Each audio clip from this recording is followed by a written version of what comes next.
सत्संग का नियम शुरू हो जाना चाहिए। सत्संग का नियम जो है वो तुम्हारा शुरू हो जाना चाहिए, ये बात बोली है गुरु जी ने। सत्संग आए फिर नहीं आए, फिर कभी आए फिर नहीं आए, कभी किसी टाइम कभी किसी टाइम। बोले अब अपना संकल्प कर लो, निश्चय कर लो कि अब सत्संग का नियम शुरू हो जाए। जैसे ऑनलाइन नियम से सुन रहे हो, कभी उसमें भी लोगों का व्यवधान पड़ जाता है। आमने सामने आने का भी जिसने जो भी नियम बनाया उस हिसाब से लोग आते ही हैं, मगर उसमें भी व्यवधान पड़ जाता है। मगर आज से हम लोग खुद एक नियम बनाएं, खुद संकल्प लें। अगर कोई रोज़ आने का नियम बनाता है तो उसे रोज़ आना चाहिए। कोई हफ्ते में एक दिन आने का नियम बनाता है तो उसको हफ्ते में एक दिन ज़रूर आना चाहिए। कोई महीने में एक दिन आने का नियम बनाता है उसको महीने में एक दिन ज़रूर आना चाहिए। आपने अपनी जैसी भी आपकी सामर्थ्य है उस हिसाब से जो भी नियम बनाया, तो नियम का तो फिर दृढ़ता से पालन करना चाहिए। और जब हम नियम बनाते हैं तो उसके लिए हम टाइम निकालते ही निकालते हैं। नियम नहीं होता तो समय भी नहीं निकलता है। जिस चीज़ का भी आपने नियम बनाया उसके लिए आपने समय निकाला ही। पूजा का नियम है, एक्सरसाइज का, वॉक का, या कोई और आप सीखते हो, कोई काम करते हो तो वो जो नियम बनाते हो, फिर सत्संग का, तो जो भी नियम आप बनाते हो उसका करो फिर दृढ़ता से पालन। और उसके लिए हमने अगर नियम बनाया तो हम उसके लिए समय भी निकालेंगे। जो हमने नियम नहीं बनाया तो फिर समय भी नहीं निकलता। सबका समय पता नहीं कितनी जल्दी बीत जाता है। सभी लोग सोचते हैं अरे अभी सवेरा हुआ था, अभी शाम हो गई, अभी ये महीना पूरा हो गया, अच्छा ये साल इतना सारा निकल गया, अभी तो नया साल आया था, अभी ये इतना हो गया। तो देखो तो कितनी जल्दी पंख लगा के समय उड़ रहा है, उसको आप पकड़ नहीं सकते हो। जैसे आयु बढ़ती जा रही है, हमारी आगे बड़ी उम्र होती जा रही है, मगर उसमें साथ साथ आयु घटती भी जा रही है। हम बड़े हो रहे हैं, हम बड़े हो रहे हैं, हमारी आयु बढ़ रही है, लेकिन एक तरफ से बढ़ती है तो एक तरफ से घट रही है हमारी आयु। लेकिन हमारी जो आसक्तियाँ हैं, जो हमारी तृष्णा है, वो बढ़ती जा रही है। वो घटे तो बात हो कि हाँ वो घट जाए, ज्ञान से ही घटेगी। सत्संग का नियम बनाओगे तो ही आपकी आशाएं, तृष्णाएं सब कम होके समाप्त होगी। तो अब आज से हर एक जो चाहे सामने बैठे हैं या जो ऑनलाइन में हैं, अपने स्वेच्छा से अपना कोई एक नियम बना लो। एक अपनी दिनचर्या अपनी खुद ही लिख लो। कितने बजे सवेरे उठना है, उसके बाद कितने बजे से कितने बजे तक क्या क्या आपको कार्य करने हैं, कितने बजे आपको रात को सोना है, कितने बजे भोजन है और काम है, सबका एक लिख डालो। उसमें देखो कि मुझे फिर लिख लिया आपने, उसमें और हम बेहतर कैसे कर सकते हैं, उसको मॉडिफाई करते जाना। उसमें सत्संग का, ज्ञान का समय बढ़ाते चले जाना। ये करना है तो आपको अपनी प्रोग्रेस पता चलेगी, वरना अपनी प्रोग्रेस का हमें खुद ही पता नहीं चल पाता। लगता है शायद ज्ञान सुन ही रहे हैं, जीवन में पता नहीं उतरता है कि नहीं उतरता है, पता नहीं मुक्त हुए कि नहीं हुई, जाने हमारी उन्नति हो भी रही है आध्यात्मिक नहीं हो रही है। तो इसके लिए अपना नियम बनाना ज़रूरी है। तो सत्संग का नियम अब शुरू हो जाना चाहिए। सभी अंदर के संकल्प काम करते हैं, हर एक के अंदर के जो संकल्प होते हैं वो काम करते हैं। एक निराकार ने संकल्प किया, उसके संकल्प से पूरा ब्रह्मांड बन गया, सारी सृष्टि बन गई। तुम भी जो संकल्प करते हो वैसे तुम बन जाओ। जैसा संकल्प करोगे वैसी तुम्हारी सृष्टि तैयार हो जाएगी। शुद्ध संकल्प करो, निष्कामी होने का संकल्प करो, ज्ञानवान होने का संकल्प करो।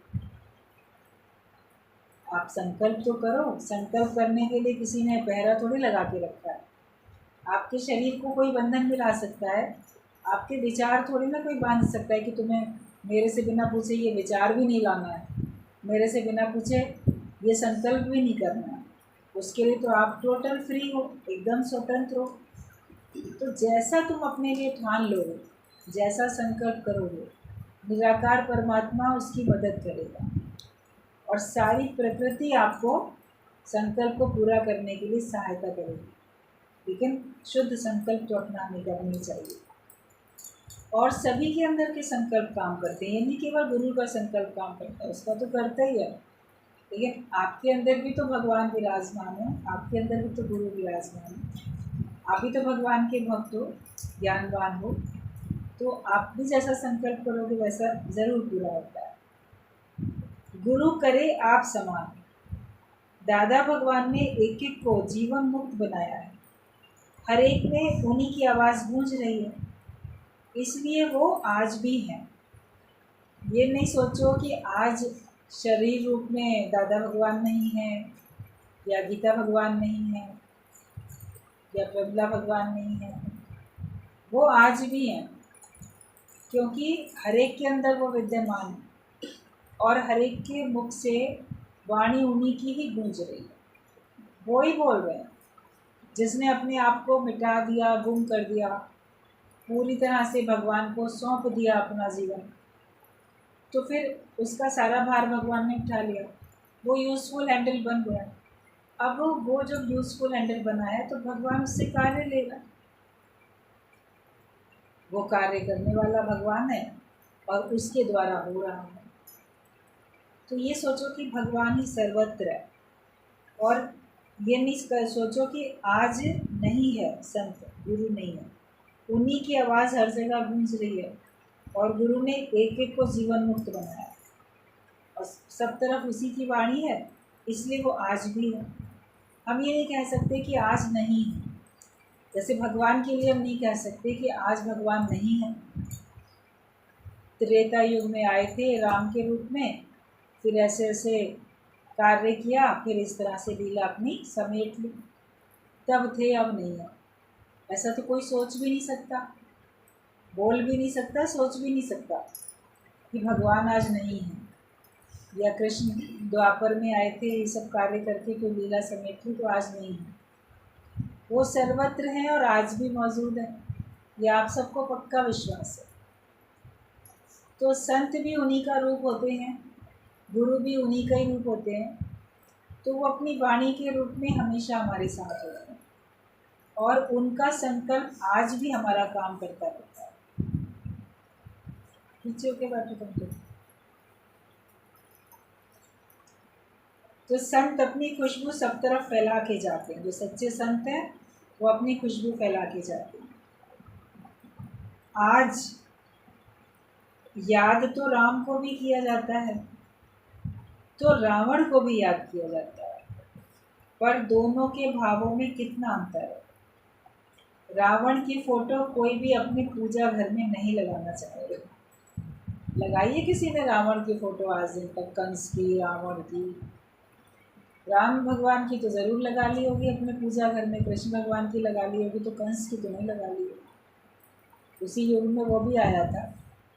लेकिन हम भगवान की पूजा करते हैं, उसी का आदर्श अपनाते हैं, उसी की शिक्षाओं पे चलते हैं।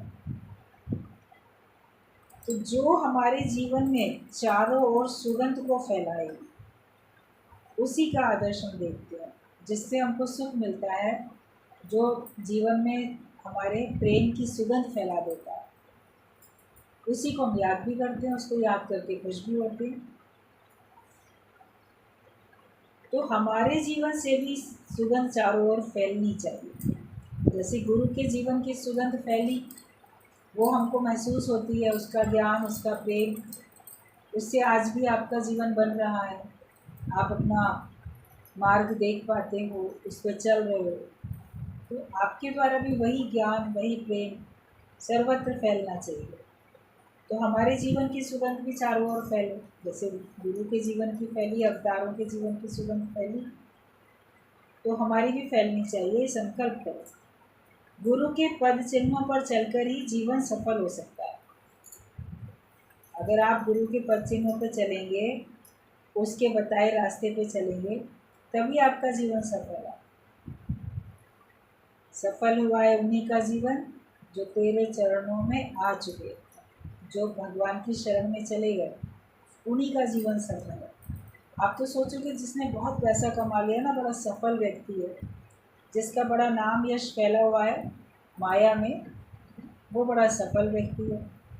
जिसके पास बहुत संपत्ति है वो सफल है, लेकिन जो शरणागत हो गया वो सफल है। एक बार बात चल रही थी कुछ, किसी ने कहा पैसे वाले जो हैं वही बड़े आदमी होते हैं, और पैसे के बिना तो कोई पूछ नहीं होती है।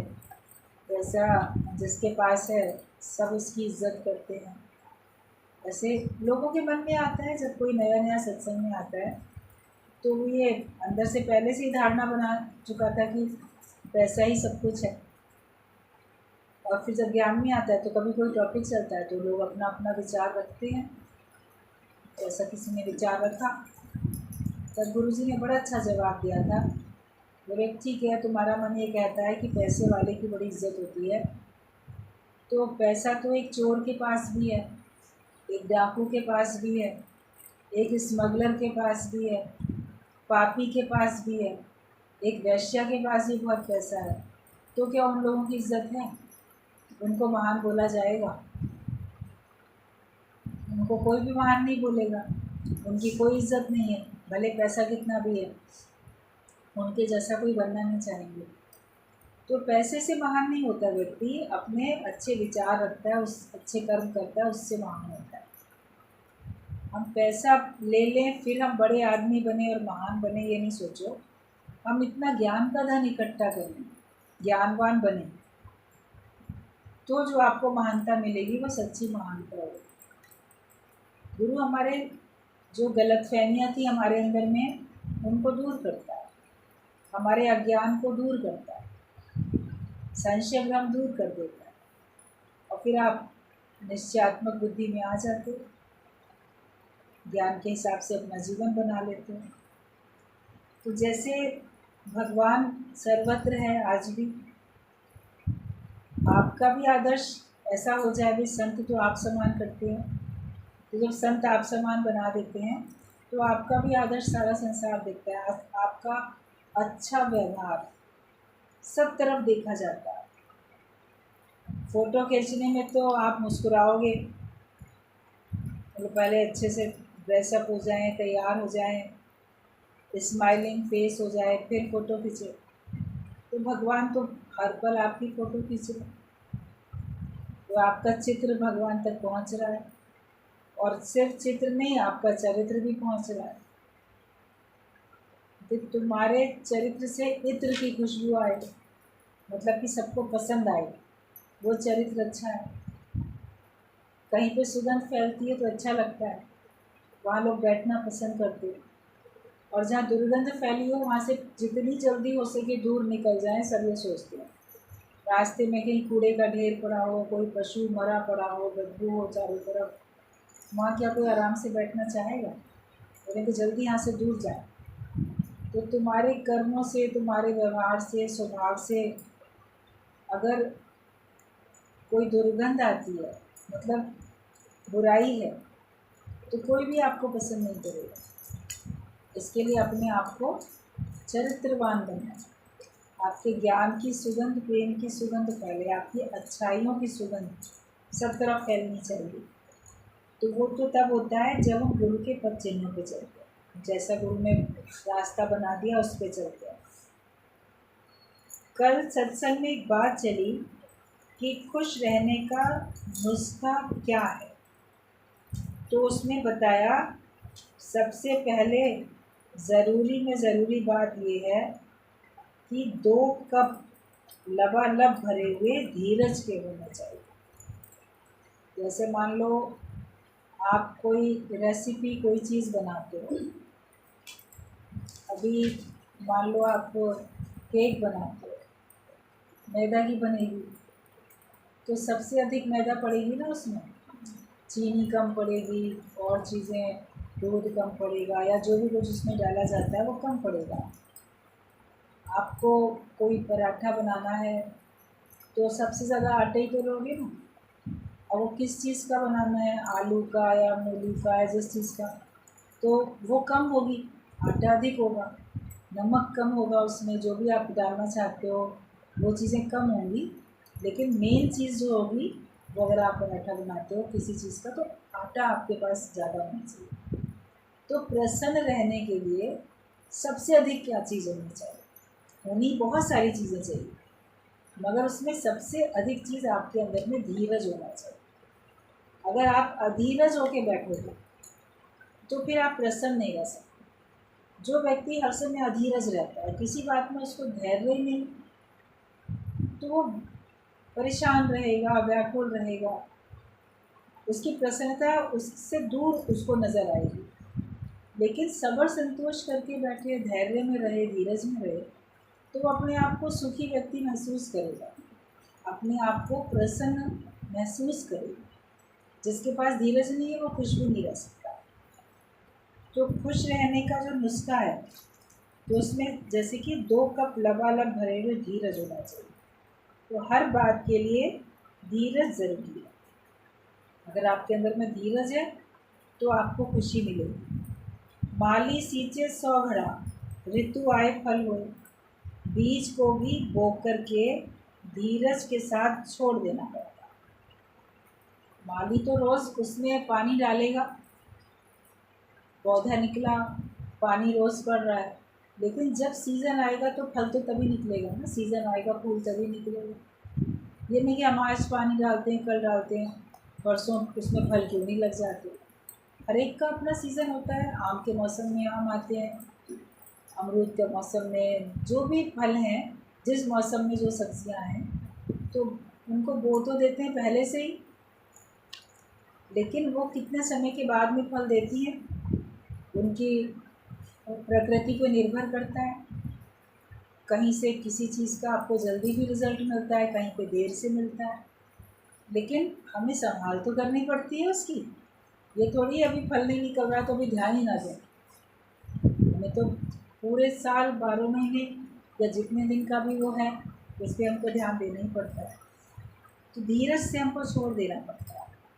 दही भी अगर आपको जमाना है तो दूध में जामुन डाल के उसको धीरज से रख देना पड़ता है। समय पे वो अपने आप जम जाता है। अब बार बार उसको खोल के हिला के देखते रहोगे, अभी नहीं जमा, अभी नहीं जमा, तो जमेगा कैसे? नहीं जमेगा।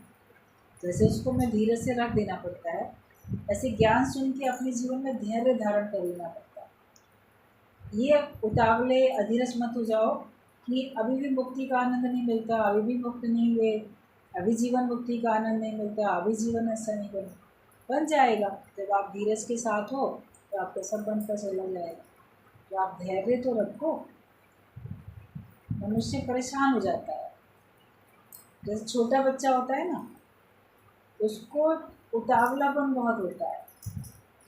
उसी के लिए मान लो उसकी माँ टिफ़िन तैयार करती है या घर परोस रही है खाना, या दूध उसके लिए तैयार कर रही है, तो जल्दी मचलता है, दे दो मुझे जल्दी दो। तो तुम्हारे लिए किसी और को नहीं देंगे, लेकिन तो भी वो छोटा बच्चा धैर्य में नहीं आता। तो मन ऐसा हर एक का, बड़े होने तक भी अगर धैर्य में नहीं आएगा तो फिर बड़प्पन कहाँ हुआ? तो फिर बच्चों की तरह ही हुआ। गुरु हमारे अंदर में एक परिपक्व अवस्था लाता है कि हम ज्ञान सुनते हैं और धीरज में भी रहते हैं, कार्य में भी लगते हैं। सुस्त और आलसी होना अलग चीज़ है, धीरज में रहना एक अलग चीज़ है। तो सुस्त और आलसी नहीं बनो, लेकिन धैर्य रखो। तो धैर्य के साथ हमें, जैसे बीज को बो के हम छोड़ देते हैं, दही को भी हम जमा के से छोड़ देते हैं, वो अपने आप जमता है। तो समय से ही तो बीज अंकुरित होकर निकलेगा। हर एक के बंधन भी धीरज से ही कटे हैं और धीरज से ही कटेंगे। मान लो आपके अंदर में बहुत विघ्न बाधाएं आपके पड़ती हैं, आपको जीवन में बड़ी विघ्न बाधाएं आती हैं, आप ज्ञान के मार्ग में आगे चलते हो, तो आपको लगता है मेरे पास कितने बंधन हैं, अभी ये झंझट से कैसे छूटे, उस झंझट से कैसे छूटे, ऐसे बंधन अपने को महसूस होते हैं, ये कब कटेंगे। तो हर एक के बंधन भी धीरज से कटे। अंदर में धीरज रखा और फिर गुरु ने जो युक्तियाँ बताई उस हिसाब से उसने पुरुषार्थ किया। पुरुषार्थ करने में भी भीतर धीरज, कार्य में लगे भी हो मगर मन स्थिर होना चाहिए, तब आपकी उन्नति होती है। तो किसी के बंधन कटे, आज आपको कोई बिल्कुल पूरा टोटल ज्ञान में दिखाई देता है, तो आप नहीं अपने आप को वैसा देखते हो, तो धीरज रखो और जिस मार्ग से उसने बंधन काटे, जिस तरीके से वो आपको बताएगा, आपको भी कटेंगे। गुरु आपको बताएगा, आपको भी कटेंगे। तो हर एक के जो बंधन है वो धीरज से ही कटेंगे। और दूसरी बात थी कि प्रेम से परिपूर्ण हृदय, धीरज होना चाहिए, खुशी अगर आप चाहते हो तो, और उसके बाद प्रेम से भरा हुआ दिल होना चाहिए। आपके दिल में प्रेम नहीं है, आपके दिल में नफरत है या नीरसता है, शुष्कता है, हंसी नहीं है, खुशी नहीं, कैसे आएगी? तो दिल में प्रेम ही नहीं है तो खुशी कैसे आएगी? जिसके दिल में प्रेम होता है उसके जीवन में प्रसन्नता आती है, खुशी मिलती है उसको। प्रेम से रहित अगर आप हो तो आपको कोई खुशी नहीं मिलने वाली। हर समय नफरत है, ईर्ष्या है, चिड़चिड़ है, कुछ भी और भाव है, प्रेम नहीं है, तो फिर आपको खुशी भी नहीं। दिल जितना प्रेम से भरा होगा उतना आप खुश रह सकते हो। आपको किसी इंसान से प्रेम नहीं होता, आपको किसी पशु पक्षी से प्रेम नहीं होता, आपको किसी चीज़ से प्रेम नहीं होता, भगवान से भी प्रेम नहीं होता, तो आपको फिर अपने जीवन से भी प्रेम नहीं होता है, तो फिर आप हमेशा परेशान रहते, खुश नहीं रह पाते। तो प्रसन्नता के लिए धीरज ज़रूरी, और दूसरी बात प्रेम से लबालब भरा हुआ दिल भी ज़रूरी। गुरु हमारे अंदर प्रेम भर देता है। पहले प्रेम की कमी थी हर एक के जीवन में, और कमी तो जो उसको महसूस होती थी, लेकिन गुरु ने जाना कि इसके जीवन में प्रेम की कमी है, तो गुरु अपना प्रेम हमें देता है और हमको प्रेम करना सिखाता है। ईश्वर से प्रेम करना, अपने स्वयं के जीवन से प्रेम करना सिखाता है, और फिर सर्व से प्रेम करना सिखाता है। संपूर्ण प्राणी मात्र से प्रेम हो जाए, सारी प्रकृति से प्रेम करना सिखा देता है। तो आप जहाँ दृष्टि डालते हो, जिधर देखते हो, आपकी आंखों से भी प्रेम झलकता है, आपकी बोली से भी, आपके व्यवहार से भी, और धीरज भी है, तो फिर आपको खुशी मिल जाती है। तो प्रेम से परिपूर्ण हृदय होना चाहिए। प्रेम से ही परमात्मा का दीदार होता है। जब प्रेम होगा आपके अंदर तभी तो भगवान का दर्शन होगा। प्रेम के जरिए मैंने प्रभु को पा लिया, मोहन प्रेम बिना नहीं मिलते, चाहे कर लो लाख उपाय। तो भगवान भी बिना प्रेम के नहीं मिलेंगे, वो हमारे लिए ज़रूरी है। और तीसरी चीज़ बताई, थोड़ी सी कुर्बानी, थोड़ा त्याग करना भी सीखो, थोड़ी कुर्बानी करना भी सीखो। बहुत सारा धीरज भी होना चाहिए, प्रेम से भरा दिल भी होना चाहिए, लेकिन थोड़ी त्याग, तपस्या, कुर्बानी करना भी सीखो। ये नहीं कि बस मुझे ही मिल जाए, मैं ही सुखी हो जाऊँ। दूसरे के लिए भी जीवन जीना सीखो, अपने सुखों का त्याग, बलिदान करना सीखो। तो जब आप ऐसा कुर्बानी करना सीख जाते हो, त्याग बलिदान करना सीखते हो, तो खुशी मिलती है। अभी देश की रक्षा के लिए कितनी कुर्बानी, जीवन की भी, त्याग भी, बलिदान भी, जिसने भी किया उसका नाम आज दिन तक अमर है। और कहीं अपने जीवन में आप ये देखो कि आपने किसी के लिए कभी थोड़ा भी अपना समय का भी त्याग किया, समय भी दिया, तो खुशी तो आपको मिली। आपने जीवन जिया किसी के लिए, किसी के हित के लिए, आपने अपना समय भी दिया, तो समय का भी तो त्याग हुआ, उससे भी तो आपको कितनी खुशी मिलती है। ज्ञान अपने पास है तो वो हमको सिखा देता है कि कैसे हम अपना जीवन सर्व के हित के लिए न्यौछावर कर सकते हैं। तो थोड़ी सी कुर्बानी भी होनी चाहिए। और सभी के लिए सबसे पहले गुरु ने कुर्बानी की है, तभी आज उसको सच्ची खुशी है। आप तो त्याग बाद में करते हो, पहले तो गुरु ने ही कुर्बानी की है। उसने अपना समय दिया, उसने आयोजन किया पूरा, उसने हमको ज्ञान दिया, और वो हमारे ही सुख के लिए जीता है। वो सोते जागते उठते बैठते हमारी ही उन्नति के लिए सोचता है। जैसे आप लोग अपने बाल बच्चों के लिए सोचते हो, ये अच्छे बन जाएं, पढ़ लिख जाएं, सेटल हो जाएं, ये हो वो, अपने पैरों पे खड़े हो जाएं, क्योंकि आपके लिए आपका परिवार ही सब कुछ है।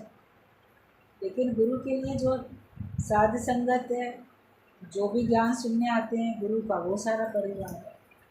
और वो एक एक के लिए सोचता है कि ये लोग मुक्त हो जाए, ये सेल्फ डिपेंडेंट हो जाए, ये अपने पैरों पे खड़े हो जाए। तो वो हमारे लिए चिंता करता है और पलट के हमसे चाहता कुछ भी नहीं है, निस्वार्थ भाव से वो हमारे लिए सोचता है। तो पहले तो गुरु ने ही कुर्बानी की। गुरु अपना सुख भी, एकांतिक सुख भी छोड़ देता है कि मैं शांत एकांत में बैठूं, मैं अपनी मौज लूँ, मैं अपना खुश रहूँ। उसकी खुशी सबके साथ है और सबको खुशी देने में खुशी होती है। तो पहला तो सबसे पहले सभी के लिए गुरु ने कुर्बानी की है और तभी आज उसको सच्ची खुशी है। जो गुरु है वो सच्ची खुशी में खुश रहता है। उसके पास माया की खुशी नहीं है, उसके पास सत्य की प्रसन्नता है। और उसने अपना जीवन भगवान को दे दिया, भगवान के बनाए हुए बंदों के हित में उसने अपना जीवन दिया। सबको भगवान की राह दिखाने के लिए, सबको भगवान तक पहुंचाने के लिए अपना जीवन दिया। तो उसको आत्मसंतोष है, इससे उसको खुशी है। चौथी बात है समझदारी भरा मस्तिष्क। मतलब कि तुम्हारे समझ भी होनी चाहिए, एक बुद्धि भी हो, समझदारी से भरा हुआ दिमाग होना चाहिए तुम, तब तुम खुश रह सकते हो, तभी खुशी तुमको मिलेगी। वरना बेवकूफ़ी की बात सोचो, समझदारी ना हो, नासमझी का आप विचार रखो, नासमझी के कार्य करो, तो भी आपको सच्ची खुशी मिल नहीं सकती है।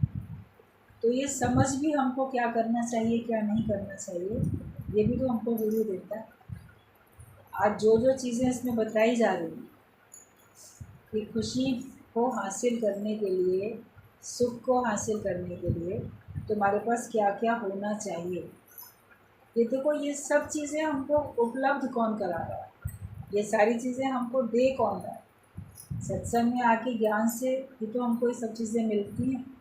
गुरु ही तो हमको ये सब देता है।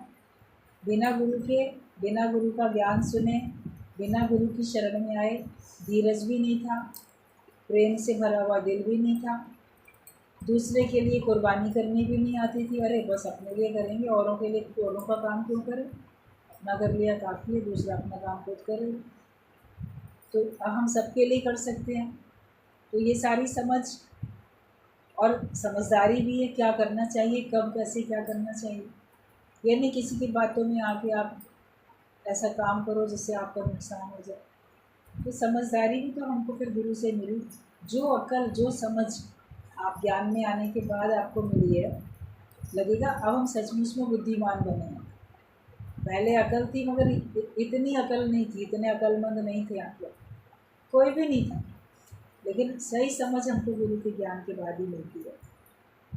तो समझदारी से भरा हुआ मस्तिष्क भी होना चाहिए, यानी जहाँ से और जैसे गुरु बात करता है उसको कैच करने की कोशिश करें। गुरु हमको क्या बताना चाहता है उसको हम ज्यों का त्यों समझ सकें, वरना समझ ही नहीं पाते, ना समझ होते हैं, समझ नहीं पाते। आप लोग अपने लिए नहीं समझ पाते। कल पूछ रहे थे कि आप लोग से कि किसके अंदर में कौन सी कमी है वो बताओ, तो आप लोग अपनी कमी नहीं समझ पा रहे। तो समझदारी भरा मस्तिष्क अभी नहीं है ना। समझ तो मिले ना कि हाँ मेरे अंदर अभी क्या कमी है, अपनी कमी पता ही नहीं चल रही। फिर जब कोई दूसरा टोकेगा तो बुरा लगेगा, दूसरा बताएगा तो बनेगा अच्छा ये कमी है क्या हमारी। गुरु अगर कोई बात बताएगा तब सोचोगे क्या ये मेरी कमी है, फिर अगर समझ जाओगे तो बोलोगे हाँ ये मेरी कमी है, मुझे समझ में नहीं आई थी, ये मेरी मिस्टेक थी, मेरी गलती थी। तो समझदारी वाला मस्तिष्क भी तो नहीं होता किसी के पास, वो भी तो गुरु हमको देता है। तो समझदारी उसमें है कि गुरु हमको जो बात बोलता है, जो ज्ञान हमें सुनाता है, जो तत्व की बात हमको बताई जाती है, इसको हम ज्यों का त्यों समझ सकें। आत्मा को, परमात्मा को, माया को, इस जीव को, जगत को, हर एक को हम अच्छी तरह से समझ सकें, उसको ऐसा समझ सकें कि क्या मुझे त्याग करना है, क्या मुझे ग्रहण करना है, मुझे पता है। दो अलग अलग पॉइंट हैं, उनको आपस में मिक्स नहीं करते। कोई बात कहाँ की कहाँ लगा देते हैं तो फिर गड़बड़ियाँ होने लग जाती हैं। अभी आँख में लगाने वाला जो सुरमा है उसको अगर आप फंकी लगा के खा जाओ तो गड़बड़ी हो जाएगी। फिर पेट दर्द के लिए जो आपको कोई पुड़िया दी गई है उसको आप जो हो आँख में सुरमे की तरह लगा लो तो गड़बड़ हो जाएगी। तो समझ तो होनी चाहिए ना गुरु की कौन सी पॉइंट हमें कब और कहाँ लगाना है जिससे हमारा जीवन बनेगा। यही भगवान, सब तरफ भगवान है। फिर मेहमान में भी तो भगवान है ना, भगवान समझ के हम नहीं बैठ गए। फिर तो चोर में भी भगवान देख लोगे, पापी में भी देखो, भगवान तो सब में ही है। तो क्या चोर और पापी में भगवान देखे उसकी शरण में चले जाओगे, उसकी बात मान लोगे? फिर बोलोगे हम भेद रखते हैं, अलग अलग देख रहे हैं। तो कौन सी बात कहाँ लगानी है, उतनी समझदारी तो हो, कम से कम समझ तो हो। इतने बेदिमाग होके अगर बैठोगे तो कैसे काम चलेगा।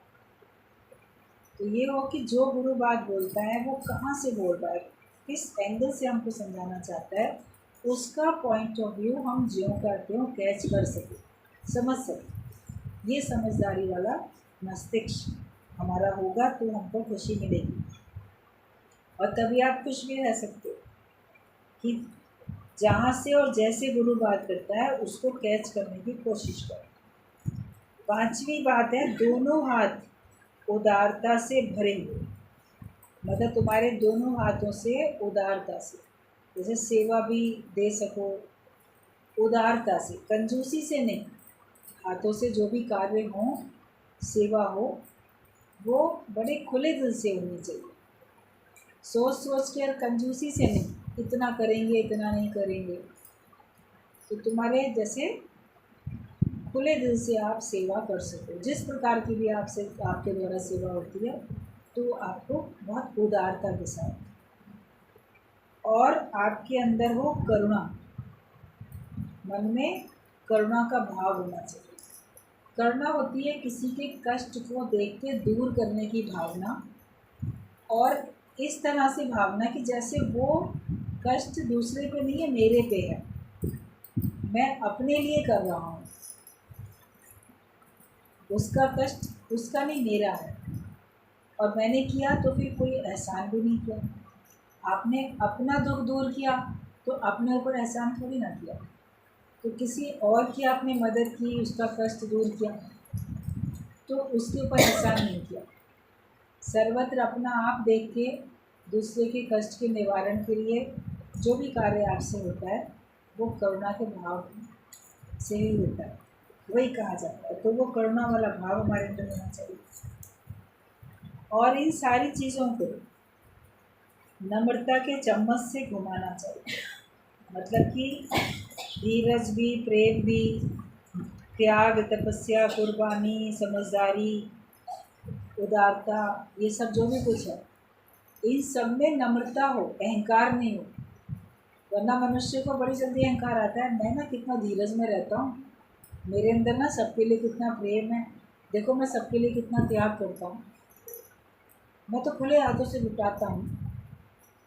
तो नम्रता तो हो, अहंकार नहीं हो। तो इन सारी चीज़ों को, जो भी बातें बताई गई, इनको सबको ओवरऑल क्या करना है, नम्रता के चम्मच से घुमा लेना।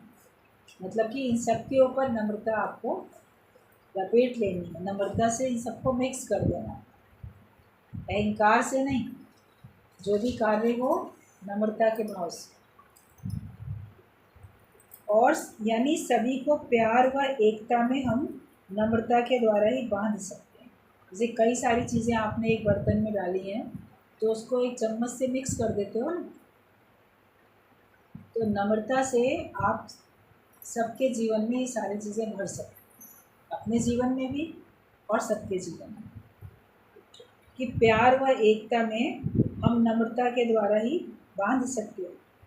इन सबको करने के लिए हमें आत्मविश्वास चाहिए। जब तक हमारे अंदर में आत्मविश्वास नहीं होगा तब तक हम कर नहीं पाएंगे। तो गुरु हमारे अंदर में देता है पूरा आत्मविश्वास। अपने ही आत्मविश्वास में कमी हो जाती है तब व्यक्ति वीक पड़ जाता है, कमज़ोर हो जाता है। उसकी खुशी भी खत्म हो जाती है। लेकिन जो बिल्कुल आत्मविश्वास से भरा हुआ है, वो शक्तिशाली अपने को महसूस करता है, तो उसकी खुशी बनी रहती है। कमज़ोर व्यक्ति खुश कैसे महसूस करेगा? शक्तिशाली तो महसूस करेगा। अब शक्ति आत्मिक होनी चाहिए। पैसे की शक्ति है, जब पैसा चला गया तो कमज़ोरी आ गई। शारीरिक बल है, बीमार हो गए तो कमज़ोरी आ गई, तो आपका खुशी खत्म हो गई। लेकिन हमारा आत्मविश्वास, ये विश्वास कि आज हमारा हो ना हो कल हमारा, आज हमारे पास कुछ नहीं है लेकिन कल हमारे पास सब कुछ है, ये भी अपने में आत्मविश्वास, जो आज दिन तक नहीं कर सके आगे कर सके। भगवान साथ है, मैं आगे कर सकता हूँ, हम ये कर लेंगे, मैं ये कर सकता हूँ, ये आत्मविश्वास होना चाहिए। नेगेटिव थॉट नहीं कि हम तो कुछ कर ही नहीं सकते, हमसे कुछ हो नहीं पाएगा। भगवान साथ हैं, ज्ञान साथ है, गुरु साथ है, साध संगत है, सत्संग है, मनुष्य जन्म है, तो क्यों नहीं हो पाएगा? आत्मविश्वास अपने में पूरा हो। फिर पूरा जीवन पर्यंत ये गुण अपने में अपना लें तो कभी दुखी हो नहीं सकते। अगर ये सब गुण आप अपने जीवन में अपना लो और हमेशा जीवन पर्यंत रखो तो आप कभी दुखी नहीं हो सकते। आत्मविश्वास अगर आपके पास है और साथ में ये सारे गुण भी हैं, तो क्या कारण है दुखी होने का? पहले इन्हीं चीज़ों की कमी थी तो आप दुखी होते रहते थे। अभी ज्ञान में आने के बाद अक्सर सब लोग कहते हैं कि अब हम दुखी नहीं होते, अब हम खुश रहते हैं, और जैसे आत्ममस्ती में मस्त रहते हैं, खुश रहते हैं, क्योंकि अब हमारे अंदर के ये सारे सद्गुण बढ़ गए थे तो, मगर बड़े कम थे या उनका हम इस्तेमाल नहीं करते थे। कोई चीज़ आपके पास है, आप उसका इस्तेमाल ही नहीं करते, तो उसका होना ना होना एक बराबर है। लेकिन अब आपने उसका प्रयोग करना शुरू कर दिया, तो इन सद्गुणों को आपने अपने जीवन में उतार दिया, तो फिर आप फिर कभी दुखी नहीं हो सकते। फिर जब ये खुशी के नुस्खे से डिश तैयार हो जाए तो उससे सबकी सेवा करो, सबके साथ उस डिश को मिल बांट के खाओ, तो और भी ज़्यादा मज़ा आ जाता है। जैसे कोई चीज़ आपने बनाई, उसके बाद अकेले खाया तो भी अच्छा लग रहा है, लेकिन वही सबके साथ मिल के अगर आपने खाया तो आपकी खुशी कई गुना बढ़ जाती है। तो जो कुछ सद्गुण आपके अंदर में है, जो कुछ ज्ञान आपके पास है, जो कुछ निश्चय आपके पास है, जिसके कारण से आप बिल्कुल आत्ममस्ती में मस्त रहते हो, आप खुश रहते हो, फिर ये खुशी सब में बांटो। मतलब सबको प्रसन्नता दे के आप भी प्रसन्न होते जाओ, तो आप देखोगे कि आपकी प्रसन्नता बढ़ती चली जाएगी, कई गुना हमारी प्रसन्नता बढ़ती चली जाती है। तो ज्ञान भी बांटने से बढ़ता है, प्रसन्नता भी बांटने से बढ़ती है। जो चीज़ बढ़ती है उसको मैं बनाना, और जो दुख है वो बांटने से, गुरु को भगवान को बांट देने से दुख खत्म हो जाता है। औरों को बांटने से ख़त्म नहीं होता, ज्यों का तो रहता है, लगता है कि मेरा कम हुआ, लेकिन जो आपके शुभचिंतक है, गुरु हैं, भगवान हैं, आप वो बांट देते हो, वो भी अपने पास नहीं रखो, वो फिर आपको दुख महसूस नहीं होता। मेरी चिंता हरि करे, मुझे ना चिंता कोई। और जो सुख है वो बांटते जाते हो तो वो बढ़ता जाता है। तो हर एक ज़रूर ये चाहता होगा कि मैं सुखी रहूं, और मैं जब तक जीवन मेरा है, जब तक मैं जीवित हूँ, तब तक मैं सुखी रहूं और मेरा सुख बढ़ता चले। तो उसके लिए यही एक तरीका है, खुद भी सुखी रहो और दूसरों को सुखी करते चले जाओ, तो फिर आपका सुख बढ़ता जाएगा, आप कभी जीवन में दुखी रहोगे नहीं। आप सुखी रहने का नुस्खा